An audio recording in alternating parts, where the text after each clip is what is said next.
நான் என்ன சொல்றேன் சார், ஜோதிடத்தை மீறி என் வாழ்க்கை எனக்கு இருக்குங்க சார். நான் சொல்றேன், ஏன்னா என்னோட ஆரோஸ்கோப் ஒருத்தர் பார்த்து நான் ஜெயக்குமார் எல்லாம் கிடைக்கிறது மாதிரி இருக்காது, இதெல்லாம் ஒண்ணுமே எடுத்துட்டு போங்கன்ட்டு. நீங்க என்கிட்ட சொன்னீங்க எல்லாமே கட்டத்துல இருக்கதான் சார் நடக்குது. நீங்க ஆனா நான் நான் உங்ககிட்ட ஆர்குமெண்டே பண்ணல, அது ஆனா இதை உணரதான் முடியும்.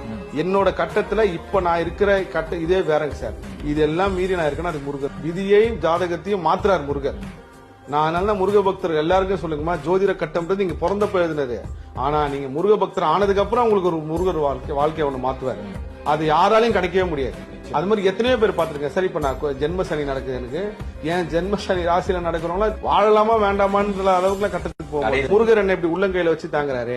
முருக பக்தர்கள் நான் இந்த காணொலி மூலமா சொல்றேன்னா, 12 ராசி, 27 நட்சத்திரம், 9 கிரகங்கள், இந்த மூணுமே ஒட்டுமொத்த சக்தியில இந்த பிரபஞ்சம் சேர்த்துங்க. இது எல்லாமே ஒருத்தர் சுண்டு வரல வச்சிருக்காரு, அது முருகர் தான். அதனால உங்க பக்தியை நீங்க உண்மையா கொடுத்தீங்கன்னா அதனாலதான் நீங்க கந்தசஷ்டி கவசத்துல பாருங்க, நவகோல் மகிழ்ந்து நன்மை எழுத்திடும் நவமதன் எனவும் நல்லெழில் பெறுவன் பாலதேவராசம் எழுதிருப்பேன்னா, நீங்க முருக பக்தியில உண்மையா ஆக ஆக இந்த நவகோள்கள் மகிழ்ந்து உங்களோட பிளானட்ஸ் தப்பாவே இருந்தாலும் சரியா மாறும். இயற்கையை மாற்றும் சார்.